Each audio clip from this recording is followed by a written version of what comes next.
My name is Dr. Scott Jasper. I'm on the faculty of the Naval Postgraduate School in Monterey, California, just up the road from here. As a principal investigator for the Zero Trust Tactical Float Project, known as ZETA, it is a pleasure to moderate this panel on Zero Trust considerations, IT, information technology, versus OT, operational technology. I'd like to start by talking about ZETA for just a moment. The U.S. Navy Cybersecurity Office, Program Management Warfare, PMW 130, is working alongside the Naval Postgraduate School, U.S. Fleet Cyber Command, Program Executive Office for Digital and Enterprise Services, Naval Information Warfare Center Pacific, Naval Sea Systems Command, and the Department of Defense and the Navy Chief Information Office with industry on the ZETA project. ZETA demonstrates how modern cybersecurity products can defend IT and OT weapon systems, networks, at sea from attacks by our most capable adversary that you have heard quite a bit about over the last day or more. By using industry partner products, ZETA leverages AI for advantage in maneuver. Solution performance is measured by the DON-WAM, outcome-driven mission metrics for time loss, computing transaction time, and operational resilience in cyber uptime, in addition to customer satisfaction.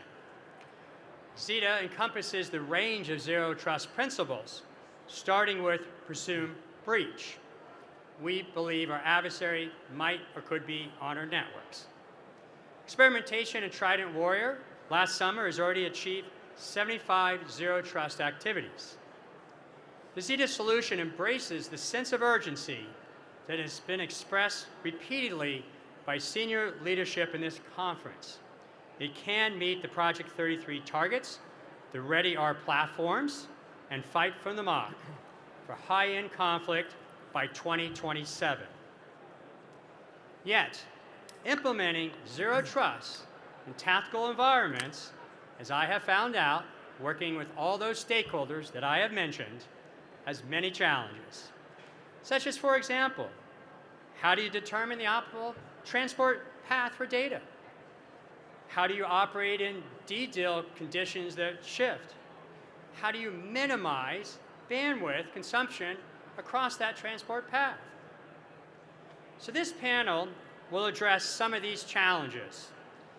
I will ask the panel a series of questions before opening the panel to the audience, and we look forward at that time to your questions. What I'd like to do first is start with the panel itself. So my first question is going to be on tactical environments.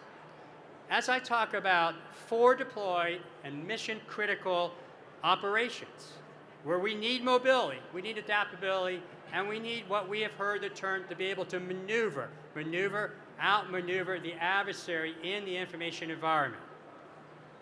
So I'm going to start with Captain Slaughter, here in uniform, who serves as U.S. Marine Corps Zero Trust Lead at Headquarters Marine Corps, Deputy Commandant for Information. So Captain, the first question that I'll ask is how are Zero Trust activities implemented to enable and not degrade what we are calling operational maneuver for units at the edge? Over to you. Hi, good morning, everyone. So thank you for the question. Obviously, the tactical piece is a very important part of Zero Trust. We can't just think of our business enterprise. In a way that we need to implement Zero Trust, not to impede or prohibit anything that the tactical units of the edge need to do. Effective Zero Trust shouldn't have any effect on that at all if it's implemented correctly. So with Zero Trust, the whole point is to have secure, reliable access to data where and when you need it. We've heard that many times. Don CIO has said it multiple times, of having the right data at the right time. And if you effectively implement Zero Trust, you will have that secure, reliable access. And the whole point, as you just said, maneuvering, that just builds tempo. The whole point MCDP-1 warfighting. I think some Marines in the audience probably heard of it. We hear maneuver, we hear tempo all the time. So giving those units at the tactical edge that secure and reliable access to data at the speed of need, that will enable them to build tempo, to utilize data, turn that into information at the edge so that it can become useful. A big part of Zero Trust in concert with MPE is another big thing. We can't work alone. So we need to work with our mission partners, we need to work with the joint partners, and with a universal Zero Trust environment, all of that data from all of those sources can become useful. So we're not just relying on the Marine Corps data or Air Force, everything. Once MPE and Zero Trust are implemented, everything becomes one. We can use everything we need to. And then again, that secure, reliable access at the edge can become secure, reliable access to all the data from everyone that we can use to affect targets. When you talk about access to data, you actually have to get access to various functions, applications, in order to use the data. And for the Marines in the field, that could be challenging. Do you have any ideas on the access to applications? You know, when we say access to data? Complications in the various applications the Marines use in the field?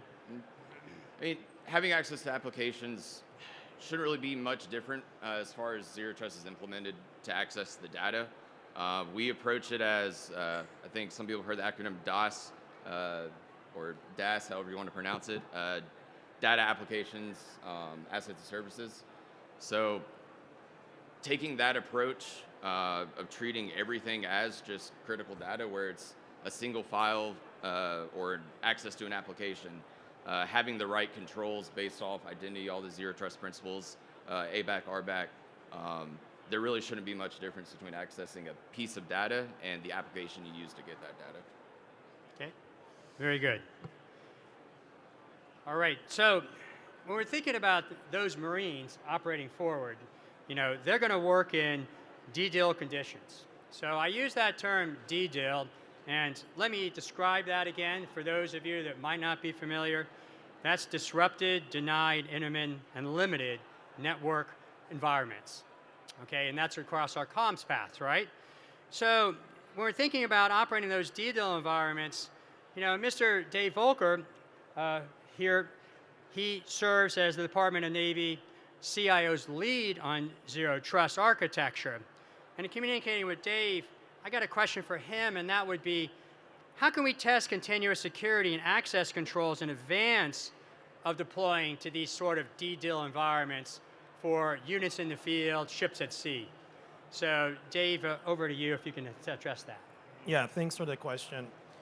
So the NIWC pack and land and test environments have satellite simulators where we can emulate many of the conditions that you will have underway, to include effectively bringing the SATCOM down to look at how your systems, how your countermeasures, how your implementation of Zero Trust has been designed, and how it will behave under different bandwidth constraints in a DDIL environment. So most of the times we'll focus on underway or afloat operations, but we can also test that in the field, forward locations, understanding when a satellite link is effectively down, how does that affect our standalone implementation of Zero Trust until we can link back up with SATCOMs back to the normal command and control at NCDOC or a regional security operations center. So Dave, you're talking about limiting the bandwidth. You know, like I know the opposite is an example of that.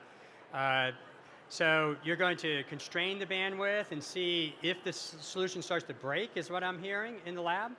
Yeah, so we can limit the bandwidth, we can increase the jitter, we can increase the delay, the round trip time for communication back and forth to see what that tolerance is, like I said, until it effectively goes down.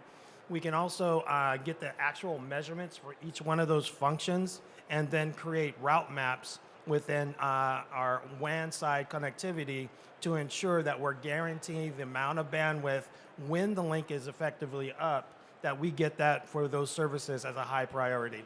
So there is some QoS aspects that we can learn from doing this type of testing. But this testing, like I said, it again it can happen at the NIWICs far in advance before going on board ship to do a pilot to production. And just so everybody knows, what is QoS? Quality of service. Okay. All right. So, and continue to think about DDIL environments, because that's where our ships or Marines will be operating, right?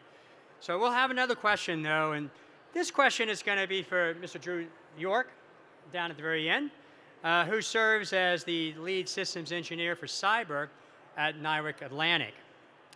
And Drew, so again, when we're thinking about that transition, as what Dave is describing, right? We've constrained bandwidth, we've lost bandwidth, and how then do you manage that transition for the idea of continuous security and also access control as bandwidth does degrade to our tactical units either in the field or at sea?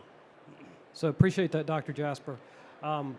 Obviously, we need, in those environments, we need policy enforcement points that work without, needing a backhaul back to the cloud or back to some kind of data center.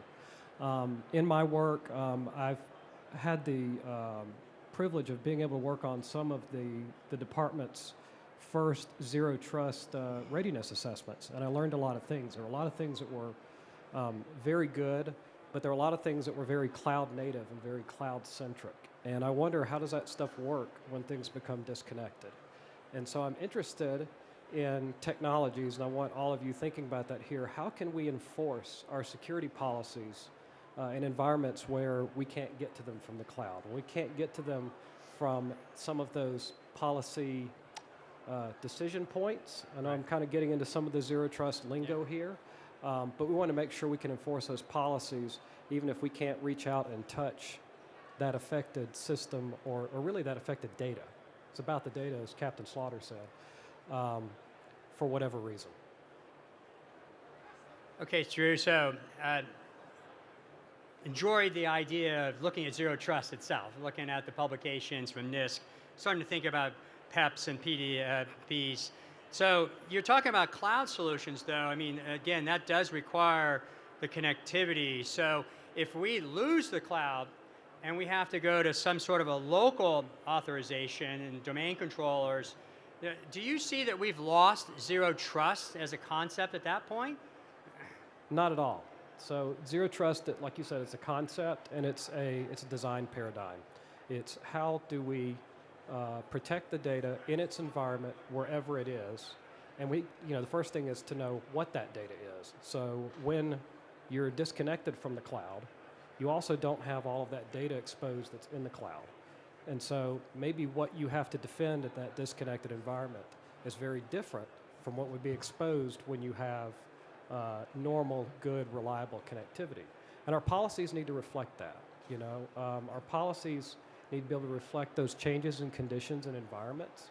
And we need to have technologies that are agile and flexible enough to enforce those. And also, when they do come back online, when those things do come out of the DDIL environments and other places where maybe there's challenge connectivity, that they're able to reintegrate with the rest of the enterprise. And, if something's happened, if there's been a problem, it doesn't propagate that through the enterprise.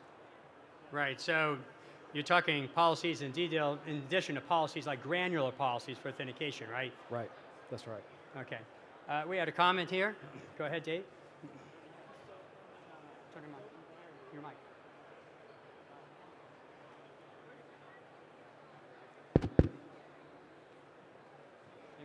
Yeah, so in the float environment, we have tested the Naval Identity Service in DDIL environment, and that test was successful.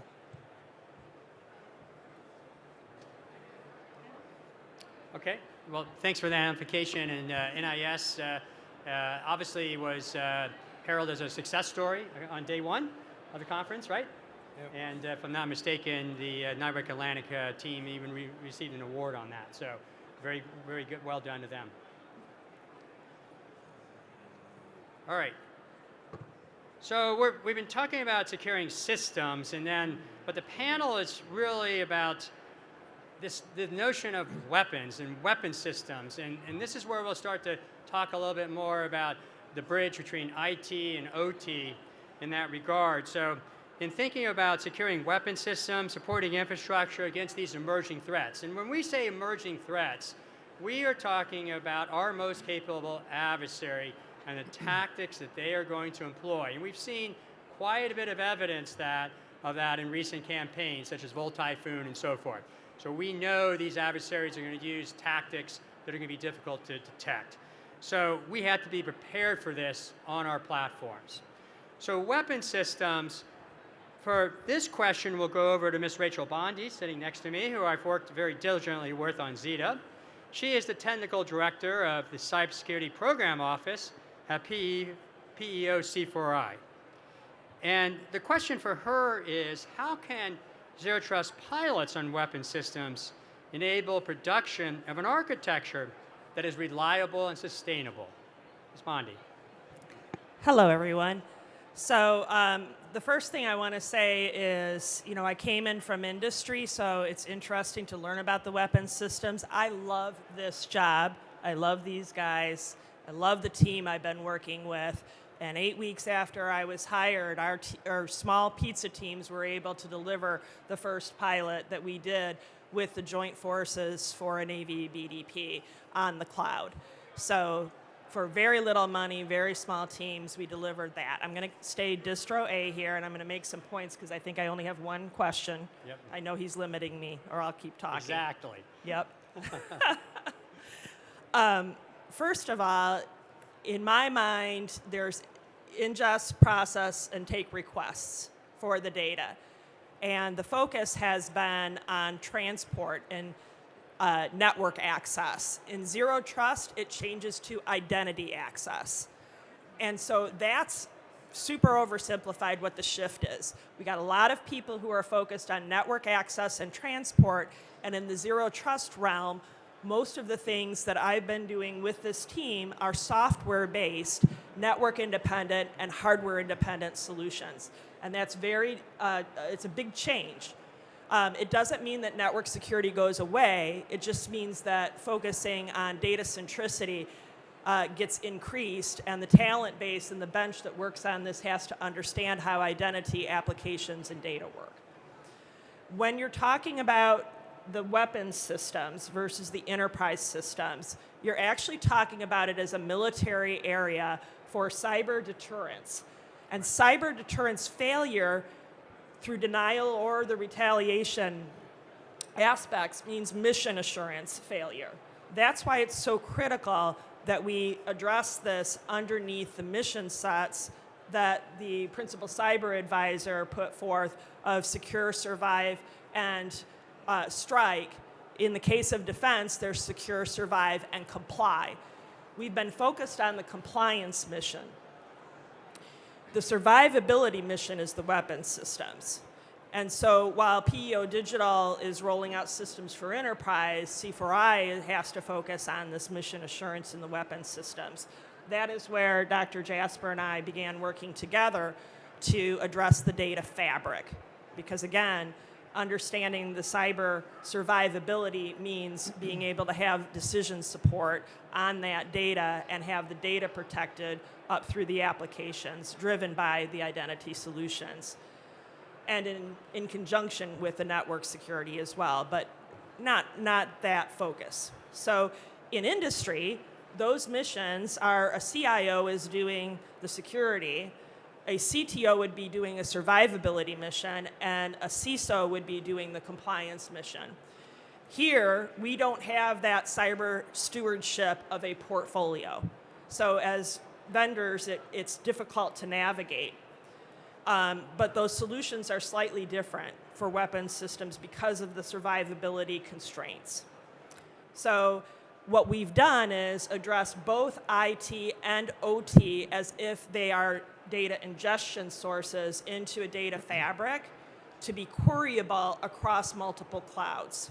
And by breaking that up and separating it from the silos of building a network, building a hosting environment, and building the apps individually, as the Navy had done previously, we looked at it as almost as if the fabric was water to a house, and the security mission might be the kitchen, and the bathroom might be the survivability in the yard, and the sprinkler system might be a different mission set, but they're all using the same plumbing, right? And so therefore, as vendors, you need to look at it as not just presenting a product to us, but a solution that is competitively differentiated for each of those mission sets. And so I would say that, you know, the pieces of that we've identified in another thing I'm doing called CyberX, that you not only need to do the projects, but you need to have sponsorship from the financiers, from the seniors, and from the programs themselves, but also look at what used to be requirements more as an agile backlog, that you're working directly with the operators as the users to find out what we need to keep ahead of the pacing threat. So my last point on that pacing threat responsiveness is that's just a handful of users. We don't have millions of subscribers like some of the other products I've launched for companies. Yes, thousands are impacted, and arguably the nation's impacted by what we do on these programs. But it is a small set of users and understanding what they need and going deep on that for the weapons systems. So, you know, again, people, process, technology, the tech is actually the easiest part. It's the socio-technical complexity that we're grappling with and working through. And we're demonstrating the technologies with very small teams and very little money. And then once there's proof in the pudding, it's then that the people who are the sponsors and the seniors become interested because it already works. And it's, you know, the vector is in that people and process piece of it and the complexity, but there's also the opportunity there for the solutions providers. So I'm going to stop and say that those were all my points. So hopefully I didn't go too long. Thank you. Yeah, wonderful points and very good advice to industry. I know that's listening intently. And realistically, when we're on this timeline, which is less than 2 years or 27, you know, how will we collectively get there to defend the fleet, to defend the Marines that are operating on in those stand-in forces in those islands? This is the question, right? And you gave a lot of great areas of advice, concentrating on the software because that can move, concentrating on the data fabric, how does that integrate in IT, OT, and realistically, and then how do we survive on the weapons? Because that's what it's about. How do those ships and those Marines survive the fight in order to use those weapons? And that is resilience. That is withstanding the attack without having to recover. We don't want to take systems down offline. We want to be able to continue to fight at sea and ashore. So, Ms. Bondi, thank you much for so many points. We'll ask one more weapon system question, and I am watching the clock to make sure I have plenty of time for industry. I'm actually going to jump ahead because I want to make sure you have time to ask questions, and we're going to run out of that if I don't. I'm going to jump to the next one about IT, OT integration challenges. So we're thinking of two different systems that are traditionally separated, segmented, but yet there is overlap in way you can get from one to the other. And we've seen this in attacks by our most capable adversary. So I'm going to ask this question to Mr. Drew York, and it's about integration because I like this idea of automation and automated responses. In other words, if we want to operate at speed, and we've heard that a lot from these panels, then we need automation and potentially automated responses. So Mr. Drew York, down here on the end, you're going to get the final question of the panel so I can get to the audience, and that is, how should automated responses to threats differ between IT networks and OT systems? Okay, that's a great question, and I'm kind of glad that we're closing on that one because it's a nice little bow to the discussion. So obviously, we're integrating more and more systems together, both IT and OT. This is not unique to us. We see this across industry. And as Dr. Jasper said, you know, our adversaries know that, okay? But the way that we respond to those things, we need to be careful. So you think about if you're trying to access data in an IT system and there's a problem with your request or you fail to authenticate, what does it do? It kicks you out, right? It breaks that connection. Well, what if this is a power sensor or fire sensor on a ship or something that can't access the system? Do we kick it offline? Do we potentially disable, you know, a safety critical system in order to defend the data? Now, I say you have to do both, right? You have to defend the data. You have to, because that's what Zero Trust is about. But OT, to me, are those systems that provide operations that are critical to the extent that it makes the data matter. In other words, if we can't operate safely, if we can't operate securely, then what difference does the data make? So we have to think about what are those automated responses, what do they look like? Because simply kicking something off the network in an OT environment might not be the best response. Right, so kicking it off the network, you're talking isolating Yes, sir. a system, right? That's right. Right, and that would be my fear, right? We're talking about critical systems that drive ships and so forth, and we don't have that option, in my mind, to isolate systems, is what you're saying. That's right. That's right. Okay, good. All right, well, I have other questions I can ask, but so many of you here, I thought maybe you'd like to ask a question. So we have at least one microphone there. Can we start with a question from the audience, or I'll pick it back up? How about that?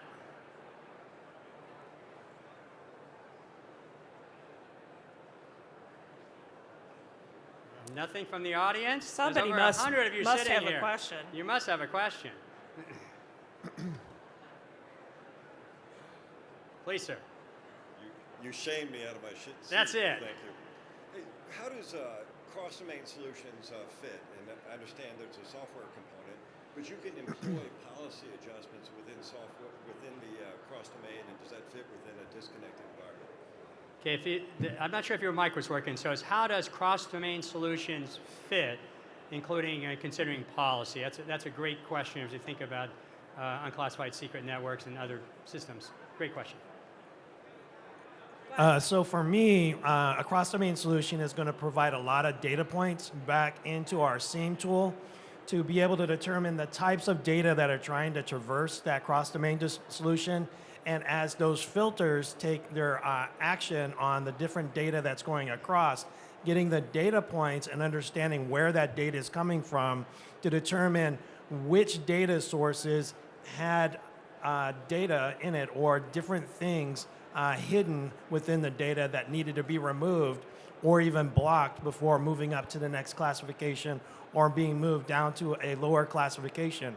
And that could help us detect insider threat, adversarial threat, activity on the network, someone trying to sneak data through those cross-domain solutions. So if you work in the Security Operations Center, those are the types of data feeds that you want to look at as far as your analytics to be able to detect the threat as stuff is moving through that environment.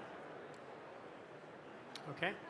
Anyone else on the panel want to add? Yeah, so what I would say is, what Radiant Mercury is our CDS solution that we have in 130 for the Navy. But as far as raise the bar goes, there's 8 to 10 RTB approved potential solutions that are workable. I think in a future state, and Drew brought this out, the PEPs are what's new in Zero Trust. And understanding how to do the policy enforcement points and manage the data itself is going to be more important than which network it's traversing. So as you set the policies, you can set security groups, you can track, and combining that with new post-quantum solutions for encryption, as well as the new ability to do the management at a different layer than the network layer, you actually start to wonder what the place is for CDS in a future state. Okay.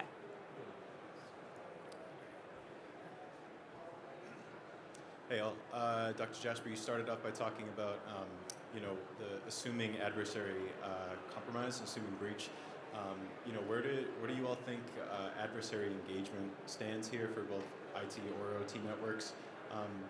What is the role for assuming an adversary is in your network and not necessarily kicking them out immediately, but maybe sandboxing, keeping them engaged for some period of time? Thanks. You want to do that one? Okay, so again, I came from industry and not military and not federal. My assumption walking in without being read in is that everything we have is compromised here. And going from that assumption, whether it's antiquated or various reasons, how would you relook at everything? that's how we were able to start working together on things that were completely different than what had been done in the past. And I would say that, you're talking about collecting TTPs from the enemy. That's done through deception and honeypot, honey tagging types of things. We use everything that we have in the arsenal to be able to fight that non-kinetic effects battle. There's a lot I can't talk about here, but I can say that, yes, the way that we are working on these things, there's some antexes coming up that you can participate. There's some contests and things that you can participate in as we start to evolve additional capabilities. And again, the big R requirements that are funded, it's up to the teams to look at those and decide that there are derived requirements or clarifications on existing requirements to deliver what they're delivering with these new technologies. So the piece that you identified is one part of that we're moving forward on. Right, and the other aspect of this, as you well know, is as Ms. Bondi talks about policies and also responses, and we talk about automation. Obviously, if I have automation, I'm going to try to prevent the attack or stop the adversary, but the intelligence gain is what I'm hearing, and that's a decision point. So if you have pre-planned responses, if you've established those procedures and those responses, then you can make those decisions at the appropriate level on intelligence gain versus adversarial response, I think is what I'm also hearing. Correct. Yeah, and we want to be able to do that real time, and we want to be able to do that in a disconnected environment. And so AI ML plays a part in that. It's played a part in our experiments. We've demonstrated the effectiveness. As Dr. Jasper brought up, there are 152 activities in Zero Trust, and NSA had hoped that in a tactical environment you would be able to achieve between 70 to 90 of these, and in our experiments we've achieved that range. So again, working with the folks here and working with some of you I see out there that showed up for this, we are hitting what we are aiming for. All right, there's no other questions from the audience, and I appreciate those. I'm going to ask one final question to the panel. I think we'll close this out and keep us on time. And so when we're thinking about implementing Zero Trust and OT systems, where do we start? I've been told by Mr. Volker there's no waivers out there. So I'm going to throw it back to him. If there's no waivers, Mr. Volker, what's an approach to be used to start implementing Zero Trust for our various government and industry partners in this room? I appreciate your attendance. Thank you. Yeah, in the DON implementation plan, what we're asking for programs to do is to audit their current technical baseline, understand what you have, understand what security controls that you have in place today. There are absolutely no waivers. If you try to issue a waiver using some process that some command has, it will be denied at the DON level, it will be denied at the DON CIO level, and you will be forced to show the technical rigor that you've looked at all 152 activities for implementation in your technical baseline.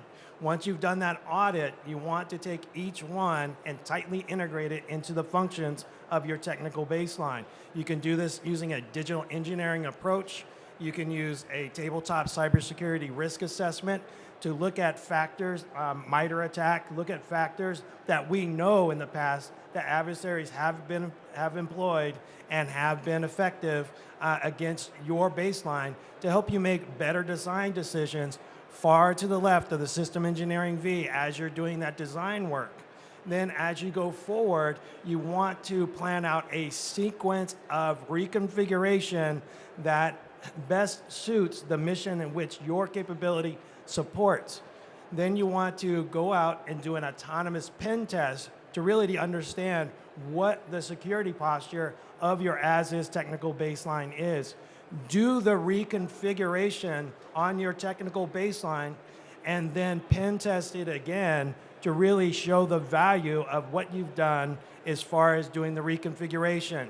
Anything that you cannot reconfigure to meet target level Zero Trust, you need to inform your acquisition and prioritize that acquisition for those things that you need to buy in the near term in FY 2026 to meet target level zero trust by the end of FY 2027. That's all in the iPlan version 2.0 that was signed out by the Honorable Mr. Mancinelli. And so you guys can find that on the Don CIO's website. It is a CAC required download for that document. So if you need help and you do not have a CAC, please let me know. Tomorrow I will be covering the Zero Trust Blueprint and provide more details on those design approaches to be able to tightly integrate each one of the activities for Zero Trust from now into FY 2027 and beyond. Thank you. So IP is implementation plan. Is that what you're saying? Yeah, implementation plan. 2.0 or 1.0? 2.0. Implementation plan 2.0. 2.0. And then the blueprint that you're going to cover tomorrow, you had sent me a copy. Is that actually published yet, or is that coming No, out? it is not signed out. It is under a broad review. We wanted to get an AO level review from all of the Department of Navy before we publish it. It has gone through the Cybersecurity Tech Authority review. All comments that were provided back have been incorporated into the document, and I just wanted to have the assurity and also promulgate the document that we want to have Don CIO send out. Now, this document provides a step-by-step guidance that is based on the major design concept. So we're really expanding more on that, but understanding that those folks who are going to be implementing Zero Trust may not be the most technical people within your group. So what we wanted to do is bring together your system engineering folks, your cybersecurity professionals, your system architects as a team to implement Zero Trust together, and also deep dive in certain aspects that they will need to know, have a baseline of knowledge to be able to go through the steps to implement Zero Trust. Did you have a comment, Drew? Yes, sir. So I want to foot stomp and a couple things that Dave said and also some things that Rachel said about some of my lessons learned. And this is also kind of directed to the programs and program offices out there that may be listening, some of our partners. One of the things that we learned from the early Zero Trust maturity assessments we did is that a lot of times we had the tools in-house to implement a lot of these things. It's just they weren't architected that way. They were architected for traditional network defense. They were architected, for castle and moat architectures, if you know what I mean, as a traditional, sort of boundary-based defense. And, thinking about how you get to ZT might just mean moving some things around that you already have. But it's not trivial, right? It's heavy on the people and process side, like what Rachel said. Might not be as heavy on the technology side as you think. We ran an event a little over 2 years ago. It was called the Cyberspace Defense and Denied, Degraded, Disrupted Environments. I may have gotten the D's out of order. But anyway, Cyber Antex at Nywick Lant. You can look that up. There's some public media out there on it. And industry brought us some truly amazing things. They brought us some Zero Trust products. They brought us some other things to show what they could do in these disrupted environments. Obviously, we've got the information from that event. We've got that catalog of technologies. And so I want to share that information with you so that as you, lean forward, as you look towards what you need to do from a people and process standpoint, the technology is there. We just have to bring all of that together. Okay. Well, I'll consider that to be closing remarks from the panel. I'd like to thank my panelists for providing exceptional responses to the questions. I'd like to thank all of you in the audience for your interest in attending this panel at the beginning of your day. And I wish you a very successful conference. Again, thanks for attending. Thank you.